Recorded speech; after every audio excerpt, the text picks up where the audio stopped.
So after the George Floyd incident, Paul Sharp put a post up where he talked about the importance of training. How ultimately this is always going to come down to an issue.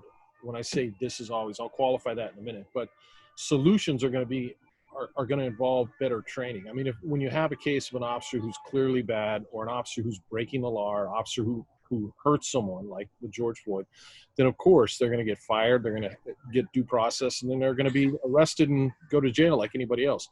But in other circumstances that aren't so cut and dry, you and I could both name lots of incidents, lots of cases where things haven't gone as well as they could have, to say the least, because there was a lack of training at the time for the officers. And then I know every time an incident like that happens, there's a lot of very smart people who are professionals in law enforcement that get together and say, how can we prevent this from happening again? And there's a wealth of knowledge there, a community of people with that knowledge. This is part of why it blows my mind when people are talking about eliminating police departments. It's like they have no idea the amount of thought that has gone into the procedures you guys have as it is, right? Yeah. And you're going to start from scratch with it's like firing all the black belts, and we're going to hire 2 weak white belts who are going to come over and take over the whole system, basically. But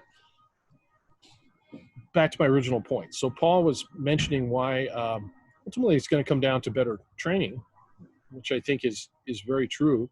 And you've had a lot of experience in that aspect as well. You've done a lot of officer training. So if you could wave a magic wand right now, where would you immediately begin changing as it relates to training, what officers tend to do now? That's a great question. There's a lot in there, what you just said. My brain's going all over the place. So yeah, for whatever reason, I had the fortunateness to be able, like from year one, I've been in law enforcement for 22 years, and at 21 of those years, I've been a trainer. Right. Even where I'm at now, I still try to teach and train if I can, because I love it. Yeah. Trainer makes all the difference, just like a trainer and just like a teacher in a school. You could probably go back and think about a teacher that you had in school. Some are effective and some aren't. Right. And that's key. You need a good training cadre, right? First off, they need to learn how to teach. Not everybody can teach, right? You talk about that all the time, where some famous boxer's dad wanted to teach him, and then his boxing went down the drain, because not all people are set to teach. So getting good teachers is one key to that. Yeah. But you can see a lot in the training, and it is that it's evaluating, it's putting the training out, seeing what's working and what's not, right? And here's the thing. Yeah, when you hear defunding, the first thing I thought of, I think I even made a post on that. The first thing I thought of is, you know what? Because what does defunding mean? Defunding to me just sounds like taking money from the department. They can't hire officers. Yeah, cutting money from the department. Dismantling is something completely different. Right. So if you're going to take money from the department, it usually, I'm telling you, first comes from training. Yeah. And if you don't like the performance that you see right now with your officers, right, you take the training away, you're really not going to like it there either. Right. And I think that what you were leading to is look, if I'm not doing well at cross-side bottom escapes, well, guess what? I need more training in cross-side bottom escapes. I need to do it more and more and more. Well, for people, not to interrupt you, Ray, but for people who don't know, who haven't had any experience in law enforcement, if we take a department, so let's say I'm in Salem, Oregon, or some mid-sized town, a department in the United States, what is the typical training that an officer gets that's walking around on the street? Not somebody who like us trains on their own. Gotcha. Only the department training. What do they get before they get out there? So if you really want to go, if we start from the beginning, there's a huge process to even become a police officer, right? You have to go through a psychological eval. You have to go through a lie detector test. You have to go through a very, very detailed background check, which goes through your finances. These people know more about you than your own parents do, maybe even yourself at some time. Right. You have to do a physical with a doctor, and you have to do a physical fitness test. You go through all that, and then you take a test to see where you fit in, and then you go into an academy. Roughly the academies, that's where you're going to get your basic training, to just go to a department, to teach you how to be a law enforcement officer. How long is the academy? roughly, like this area is right now we're at 20 weeks. Like I think Highway Patrol, they'll do like a 6-month live-in academy. Okay. Really militaristic too, the standing at attention and that. And a lot of the academies used to be that way and they've changed as well, but about 20 weeks here, maybe 22, somewhere in there. Okay. You'll go to that academy. Then what will happen is then your agency will take you on, then they'll pull you in, and then they have usually more training to say, all right, this is how we do paperwork.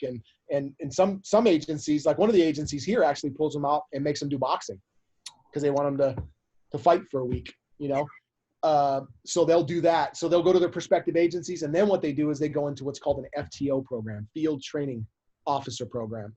That is going to be usually 4 phases and another 20 to 24 weeks of on-the-job training, working with another veteran officer that is a trainer that teaches you, that basically evaluates you and everything that you do, how you make decisions, what decisions you make, tell you what you could have done better on that call, what mistakes you made and all that other stuff. Right. And that's 4 months of that. And it's pretty stressful, right? And you're shifting too. You'll go from day shift to swing shift to graveyard, back to day shift, all kinds of stuff. Then you get done with that. Then what you have is your probationary period, which is going to be the last 8. It's a full year, but the 4 months of that training is part of it. So another 8 months on probation. Right. Then you get confirmed, some call it, and then you're now an officer that is on your own, self-sustaining. Not that you weren't, once you get off FTO, you're sustained, but you're not off probation because you could still mess up and they could get rid of you for any reason, right?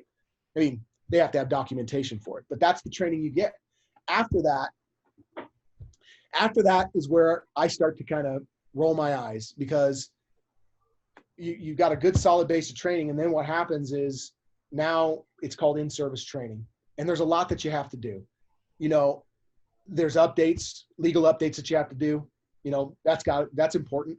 But police officer standards of training will dictate, hey, these are the things that need to be done.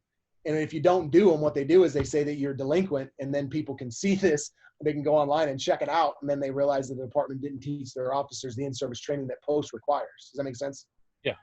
And post is going to require firearms. So you have to show proficiency in firearms. You have to show proficiency in weaponless defense or defensive tactics.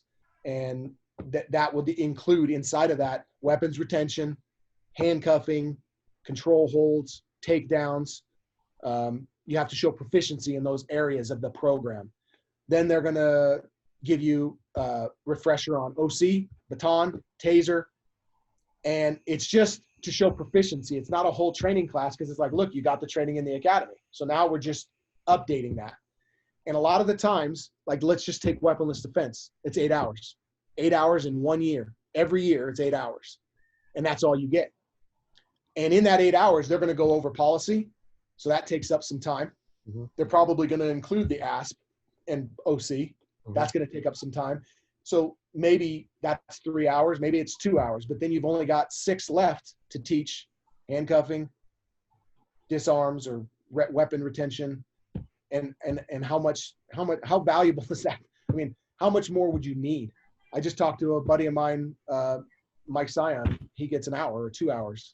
That's it. A year. And when you think jiu-jitsu, you think I gave the analogy of like just a high school basketball player. Those guys practice Monday through Friday so that they can have game night on Friday or Saturday. And they do that every week and then have camp. Why? So they can be proficient. When you take a professional basketball player, they're always playing. They're always doing something. And that's a game. Right. Now I've got a guy that needs to be proficient for his life, right?